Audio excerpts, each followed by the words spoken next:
Hey everyone and welcome to the video. So today we're going to be talking about Dead Island 2 and how I think that its new gore physics are going to completely change gaming as a whole. It sounds absolutely insane and it seems to be one of a kind, so I can't wait to get into this video. So I hope you enjoy, and yeah, let's not waste any time, let's hop straight into it.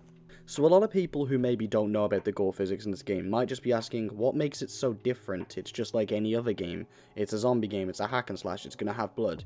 But Dead Island 2 is doing something quite ridiculous. It's having procedurally generated skin and bone destruction, meaning that as you slash away your characters, you'll get physics like you've never seen before in a game. I think it's going to be absolutely incredible, and I think it will push Dead Island 2 to the forefront of zombie hack and slash. I think I like it because it's really taking advantage of all the new tech it's going to have thrown at it. We're not going to be limited by old gen consoles anymore, they're pretty powerful, so I think they're really going to up the levels and see what they can do with this new technology. Now, Dead Island 2 is slated to release in April, which I am super pumped for. I think it looks really good, and honestly, being completely real, it's one of the games I'm really looking forward to coming out quite soon. And I think from all the gameplay we've seen, they've really shown how the gore just looks incredible. Now, the reason I like this is because Dead Island has always had a very simple melee-focused gameplay loop. Now, in my last video I spoke about how I hope they introduce other gameplay loops, but that does not mean that its normal gameplay loop is bad at all. The whole hack and slash beat 'em up is not a bad thing for Dead Island, and if they do decide to just completely go for that route, then I'm okay with it as long as they do it right. And quite frankly, Dead Island 2 seems to be doing it right.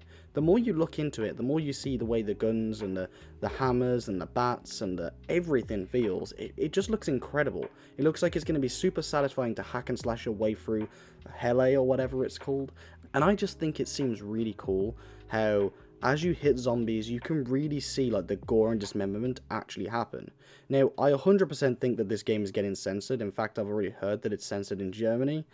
Surprise to anyone? No, not at all. A lot of people freak out about this, but this happens for so many games. I mean, Saints Row got censored, and I'm not even talking about the later games with certain bats, but even Saints Row 1 and 2 were censored, which is kind of weird to think about, considering those games aren't really that bad, but they've had certain censorships over in other countries, so it's something you see with gaming a lot. It's something you kind of have to expect, especially when a game is pushing gore and dismemberment to a forefront like this. Dead Island 2, like I say, is going to take the top podium when it comes to this by the looks of things, and some countries aren't going to be so cool with it. I really hope though that no matter what country people are in, they get to experience this game to the full degree. I know Dying Light 2 had some sort of censorship over in Germany, I think, and that game basically came out the exact same with just slightly toned down blood. So if they decide to do that, I'd be totally cool with it, but I really hope they keep the main physics-based stuff in there, because I think it's important to what Dead Island is, and I think that if they're going to have this sort of hack and slash gameplay loop, they have to keep it in. How can you play Dead Island and have it that melee combat focused and not have that sort of gore and blood physics? It just seems really important to me, and I surely hope that they do decide to keep it in. So I know that this was a really short video, but I really want to just stress the importance of gore in Dead Island 2. They seem to really be pushing it forward, and every bit of gameplay you see, it just looks insanely good. I can only imagine how this is going to look on PC as well. I don't know what devices the gameplay's been recorded on. I imagine PC, but I imagine not all of it has been PC. There's got to be some console gameplay in there, and I haven't noticed any noticeable differences. So to me, I think the game looks really good so far, and I cannot wait to see how the gore and dismemberment actually looks in-game, and I'm sure that all you guys can't wait to get your hands on it, just like me. So yeah, I basically want to just say, when you're watching your trailers, when you see the upcoming gameplay, try and take special note of all the gore and dismemberment, because some real hard work has been put into making that look beyond belief, and I think you can see it. Hopefully the gameplay I'm showing you on screen also shows off bits of the gore, and I hope you did enjoy this video.